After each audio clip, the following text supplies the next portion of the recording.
Hey, what's up guys, aarava here, and welcome back to the episode of my F1 2018 career mode, episode number 122 today for the Japanese Grand Prix in Season 6. If you guys did miss the previous one then be sure to go check that one out before you see this one. It was a fairly interesting episode, to say the least, at the Russian Grand Prix. Spoiler alert, not a great day for Red Bull Honda, and so we head into this one then a little bit on the back foot. Carlos Sainz now is the one that leads the Drivers' Championship by about 9 points, I think, and myself and Verstappen still level on points, and Renault continue to upgrade. Look at that upgrade there here into Suzuka. They make another stride forward. I don't know where they even find the points to make these upgrades, or if they even have many upgrades left in their R&D tree, but they keep streaking away now. And after last episode, now they're looking even strong. They're looking as strong as they were earlier on the season. This is kind of bad news. We need to make sure we limit the damage and try and push on, because we've only got a finite amount of time left in the season, and also we've got to contend with these penalties that are going to come our way, because the internal combustion engine and the MGU-H really got worn out in the last two episodes. Again, the internal combustion engine a little bit,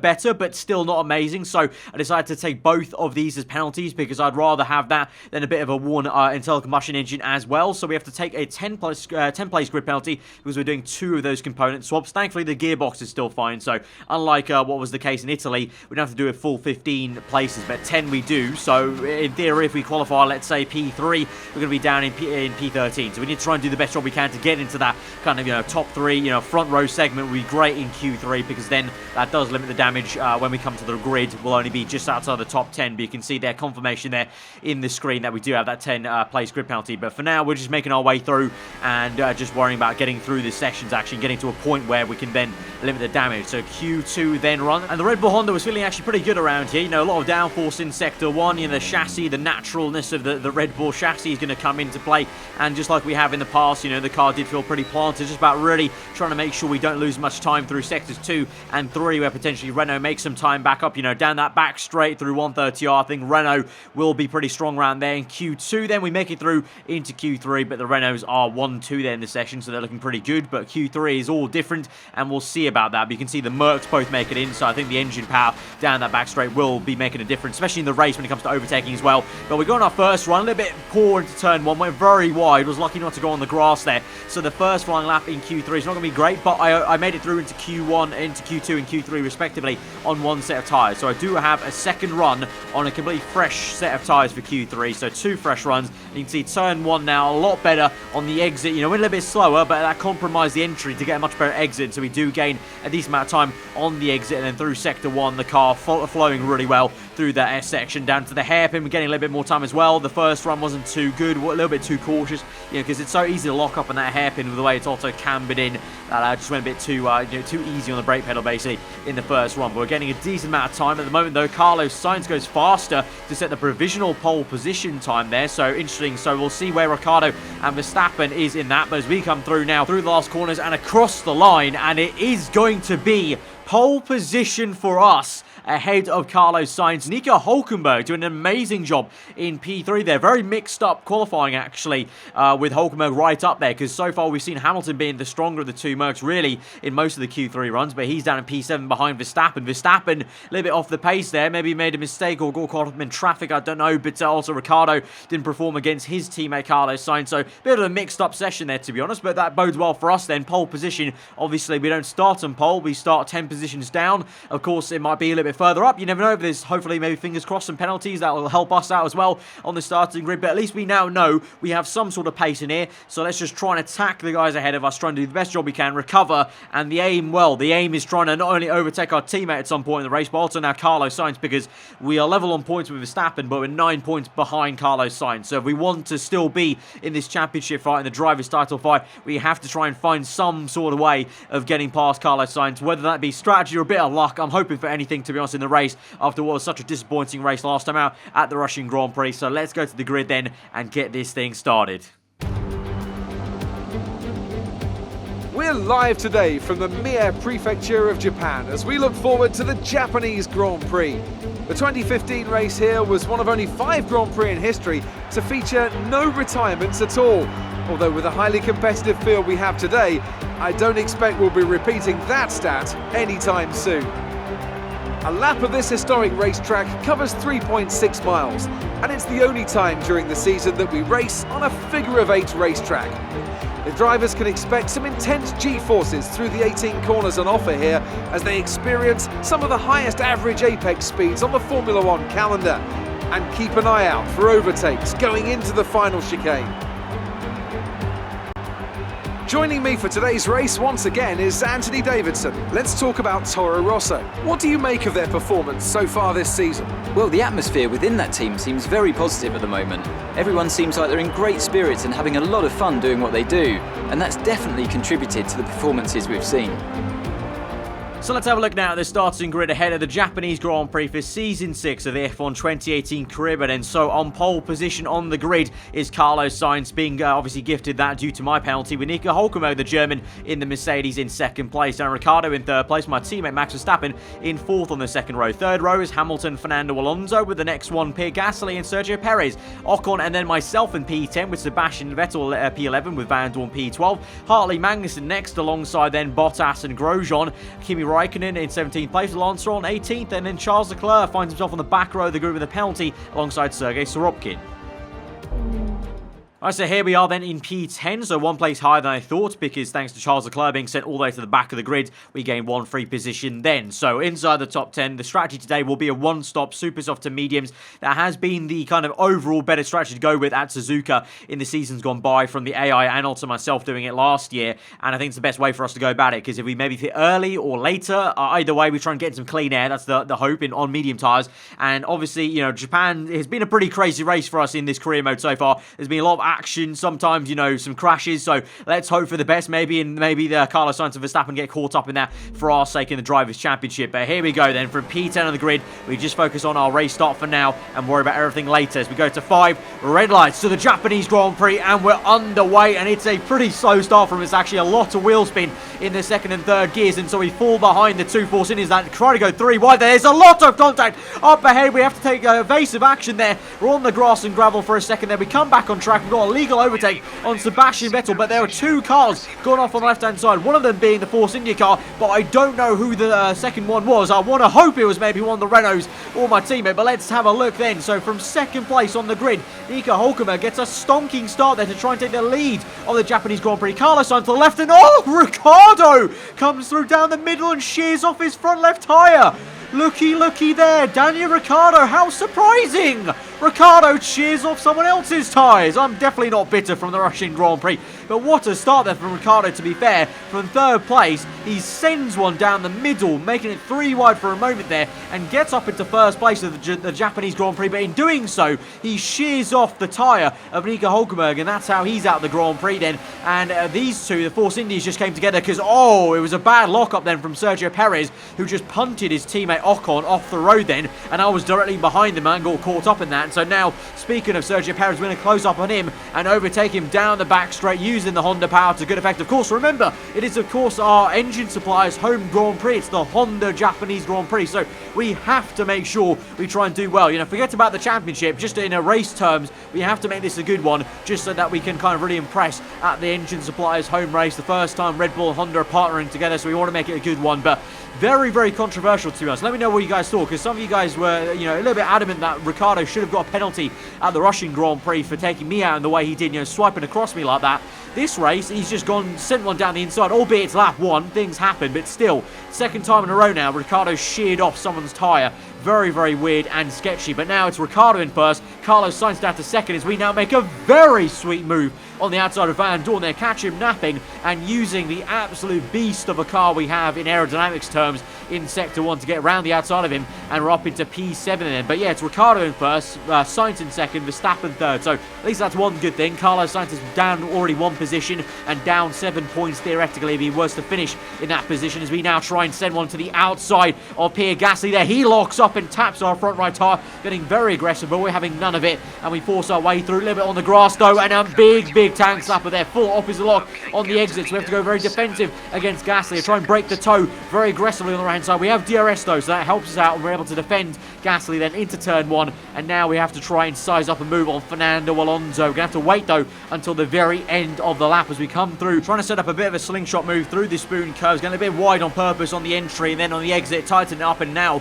we get the power down, climb up the gears and try and close up to make a move through down the inside of 130. Alonso sticks the racing line there. there we go to the inside, and we make the move up into P5, skating through on 30R, so we extend the track a little bit there on the exit, but that's what happens when you go full power and don't let off the full throttle sometimes when you're right on the edge of grip. And we're going to close up now on Lewis Hamilton on lap 6. We're going to go to the outside, then he stays on the inside, but he goes deep, and we make a beautiful switchback move there. That was like a choreographed dance there with Hamilton, and we're now up into P4, and so we chase off this man, Max Verstappen, in P3, in the other Red Bull Honda, of course, in second place. Carlos Sainz still chasing after his teammate, the one who made a very aggressive start into first place there. So it's a Renault 1-2, it's a 3-4 for Red Bull, and so now we see what we can really do. You know, we've recovered basically the maximum we can hope for in terms of, you know, it's not our teammate and the two Renaults that we're catching up to quite yet, but they come in a little bit early now, lap 7, and so we will get up the order, you know, albeit for maybe only a little bit, but we're up into P3 now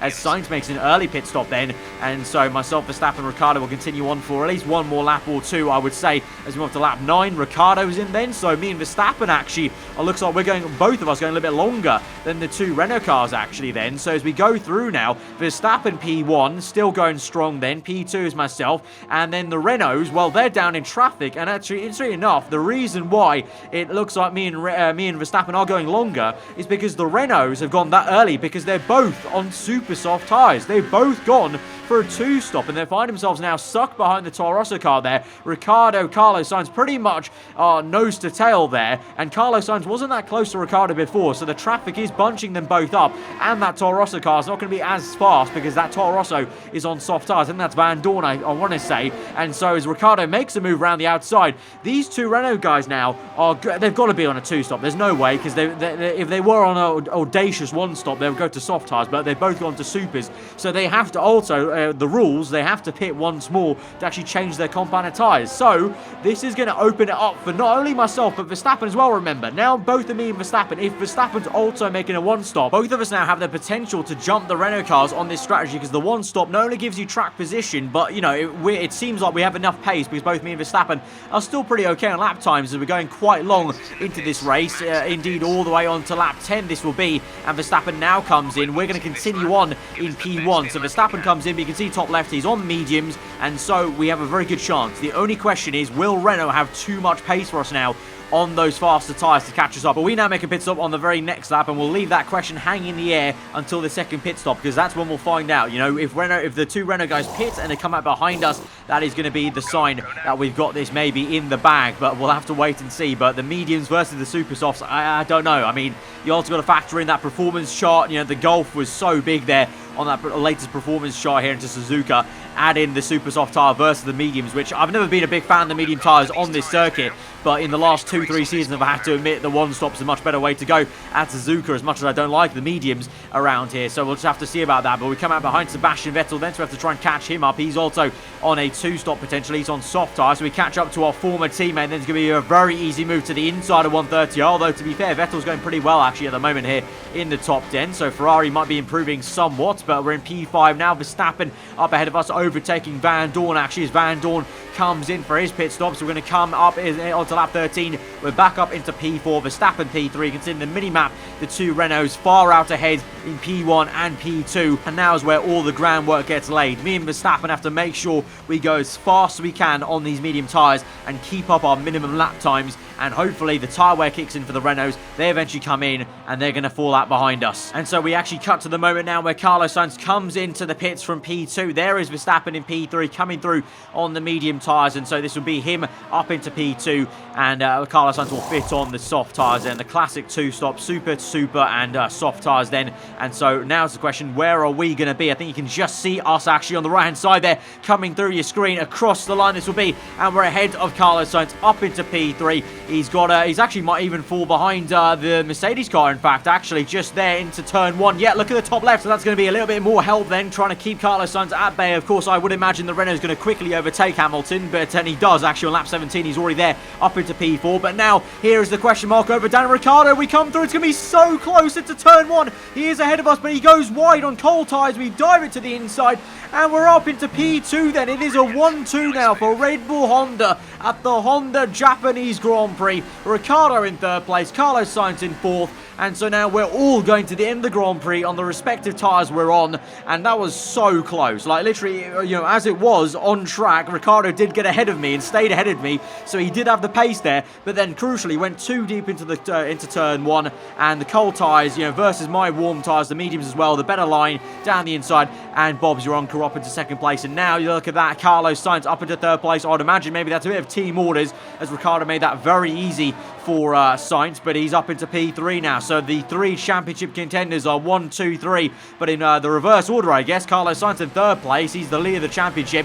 I'm in second. Verstappen in first. Both of us, Red Bulls, are level on points. So as it would stand, Verstappen would get 7 points on me. But I would gain at least 3 points on Carlos Sainz. So I might not be able to beat Verstappen today, because look at the gap he's got on the minimap. But the safety car's now out. There's a full course safety car because yellow flags down at the 130R. So I just talked about maybe we couldn't catch Verstappen. Now we might be able to. This is kind of a double-edged sword in a way. The safety car is good for me because it allows me to have less laps to defend Sainz with. But now also, crucially, Sainz will be right up my gearbox on the restart here. So there's kind of two sides to that. Yeah, one, yes, there's less laps now for me to defend, but also Sainz has a better chance now of getting me to turn one potentially. But this is why the safety car was called out there, in a puncher for the Haas car. Very dangerous into 130R. That McLaren nearly hit him, and so that is why the safety car was called out then. And so the full course yellow. We're now on lap 23. The safety car is coming in. Verstappen leads the way. Myself in second. We wait for him to go green, and he's going to decide to go in a very awkward position actually for me in the last corner and nearly lose the back end there.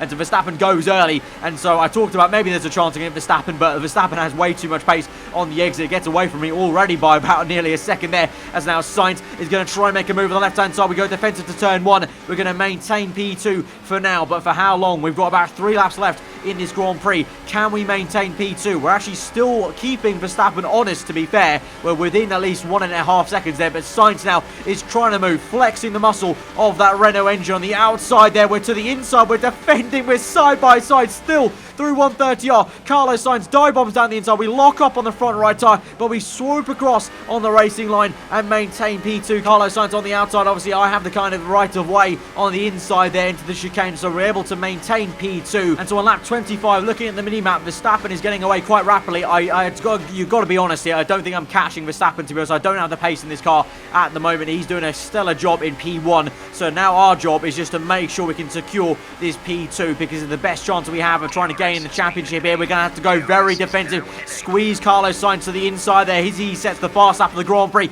He's going to dive to the inside, make a switchback move, and we're literally dancing around in turn one all race long there. The move on Hamilton, very similar there to the one we just made on Carlos Sainz, and we're going to maintain P2 for one more lap on lap 26. And so now it might go all the way to the last lap of the Grand Prix maybe, as we come through the chicane then and we make our way onto the last lap of the Grand Prix. Sainz might have one more go. This time though, we're going to go defensive to the inside, it looks like, as Sainz is a lot closer to us actually now, and he'll pull alongside us there. We're neck and neck now. He's actually ahead of us by a tiny margin into turn one. We have the inside line. He's going to go a little bit deep, and we're going to just about maintain this into the apex there. And all the while, Verstappen actually is probably thanking me that we're kind of holding Sainz up, because it looks like Sainz might have had the pace to catch up to Verstappen if it wasn't for me defending so aggressively and quite well, if I do say so myself. As we move on now to the last lap of the Grand Prix, this is Carlos Sainz's last chance to make the move for P2 and maintain some sort of order in the championship maybe, but through 130R he doesn't even have enough speed to actually look around the outside, and so we are going to hold this through for P2, but Max Verstappen will come through in first place. But it's going to be a 1-2 for Red Bull Honda at the Honda Japanese Grand Prix. That is absolutely amazing stuff. Great drive, great drive. We're really happy with that performance.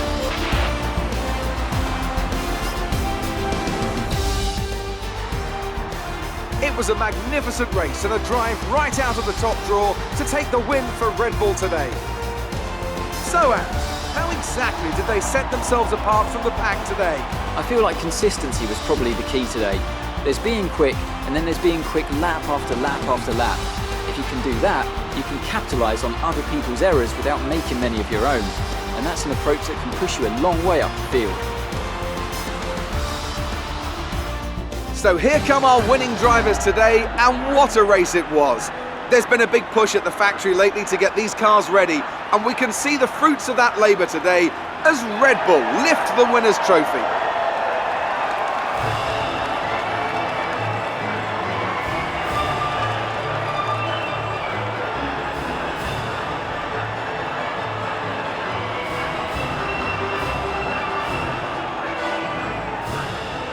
So I'd be lying if I said I was overly happy with the 1-2, because obviously I want it the other way around, and Verstappen gets his 5th win now in 6 races, and so we'll take the lead of the Drivers' Championship by 1 tiny point to Carlos Sainz. And for us, although we don't jump Carlos Sainz, we do close the gap there now between myself and Sainz there, and also to Verstappen, 7 points. If we go out there and do a great job next race, we could be right back in that with Verstappen, but we did a great job to get ahead of Carlos Sainz. After we got sent back 10 places on the grid, I honestly did not think we could actually try and gain some points on Carlos Sainz. I was very worried that Sainz now is just going to run away with the championship, but both me and Verstappen have shown that even though Renault have that advantage, we're actually going out there making smart race decisions, and it's putting us in a place as a team to capitalize on that. So it's another 1-2 for Red Bull Honda, and it's amazing to do that at the Engine Supplies home race. Constructors wise, we're looking very, very strong once again, even after that little blip of a double DNF at the Russian Grand Prix. And so next race, it's all to play for. I need to set out there next race.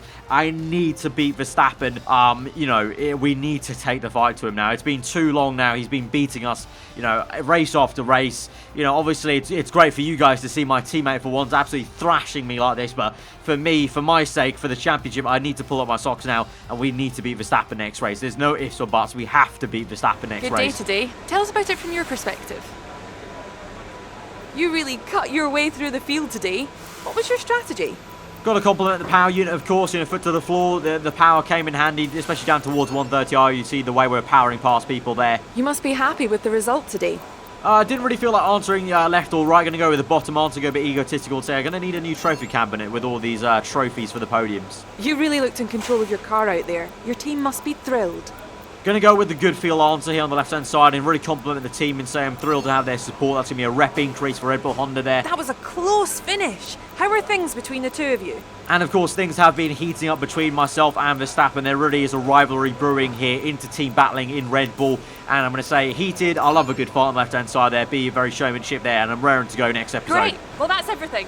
But yeah, we're going to see out this episode then, and so Verstappen will win this rivalry, I think, there on the left-hand side. We actually need to pick a new rival, in fact, so I'm probably going to end up just probably picking Carlos Sainz as a logical option, to be honest. But looking then at the performance chart and the R&D, of course, Red Bull falling a little bit behind Renault now, and so we do need to make some sort of upgrade here for next episode. So we have some points, but we don't actually have enough for these ultimate upgrades. We have, obviously, the ultimate rear downforce coming, and so I was kind of torn on what to go with. In the end, I thought, you know what? Any upgrade's going to be an upgrade, so we're going to go for the minor fuel consumption update. And so next race, I'm going to plan to go very aggressive next race. I'm going to really go quite low on the fuel on the start of the race. I'm not going to underfuel the car, but I'm going to go pretty much level out on the fuel and hope that the fuel consumption in the race is going to mean I can still use rich mix quite a fair bit in that Grand Prix to try and take the fight, because look at this result chart there. You can see how on fire Verstappen has been in the last 6 episodes. There's so many yellow number ones there on that chart, which takes him to the lead of the championship. So like I said, next episode, we have to beat Verstappen there, and in doing so, hopefully beating Carlos Sainz as well. But till then, guys, if you did enjoy this episode, smash that like button. Let me know what you thought in the comments below. If you're new, I did subscribe for weekly full content. I've been aarava. Enjoy the rest of the day. I'll see you guys next time. Goodbye.